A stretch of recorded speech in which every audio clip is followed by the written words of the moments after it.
نشیمن پر نشیمن اس قدر تعمیر کرتا جا کہ بجلی گرتے گرتے آپ خود بیزار ہو جائیں۔ السلام علیکم ورحمۃ اللہ وبرکاتہ۔ کیسے ہیں آپ سبھی لوگ؟ امید کرتا ہوں اللہ تعالیٰ آپ تمام حضرات خیریت سے ہوں گے۔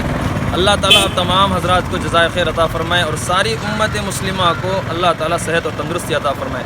بہرحال آج کا ہمارا دن خوشی کا اور مسرت کا دن ہے، کیونکہ آج بروز اتوار 24/9/2023 کو ہمارے شہر رام نگرم جیسی سرزمین پر ایک بہت بڑے عالم دین جن کا ڈنکا ساری دنیا میں بجنے والا ہے، بج رہا ہے، آج ہمارے رام نگرم جیسے شہر رام نگرم جیسی سرزمین پر حضرت والا جن کا نام ہے قائد ملت حضرت مولانا سید محمود اسعد مدنی دامت برکاتہ صدر جمعیت علماء ہند ہمارے رام نگرم جیسی سرزمین پر تشریف لانے والے ہیں۔ آپ حضرات دیکھ سکتے ہیں یہاں پر اسی روڈ سے حضرت والا تشریف لائیں گے اور ہمارے ساتھی ویلکم کے لیے کھڑے ہوئے ہیں۔ ہمیں بہت خوش قسمت ہیں کہ ہماری اس سرزمین پر شہر رام نگرم جیسی سرزمین پر حضرت والا تشریف رہے ہیں، کیونکہ ہمارے جمعیت علماء رام نگرم کی ٹرسٹ سے ایک زمین خریدی گئی ہے جمعیت کالونی بنانے کے لیے، تو حضرت وہاں پر بنیاد رکھیں گے اور آپ سبھی لوگ دیکھ سکتے ہیں یہاں پر کہ ویلکم کے لیے ہمارے ساتھی وہاں پر کھڑے ہوئے ہیں اور اسی روڈ سے حضرت والا تشریف لانے والے ہیں۔ ابھی تھوڑی دیر میں حضرت کا انتظار ہے، تو ہماری ویڈیو کو لاسٹ تک آپ بنے رہیں، کیونکہ جو بھی ہماری ویڈیو آئے گی آپ حضرات کے سامنے سب سے پہلے پہنچنے کریٹر کو سبسکرائب کریں، بیل آئیکن کو دبائیں، لائک کامنٹ شیئر ضرور کریں۔ السلام علیکم ورحمۃ اللہ وبرکاتہ۔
Kan Zarra bicara, no Zarra hado mah.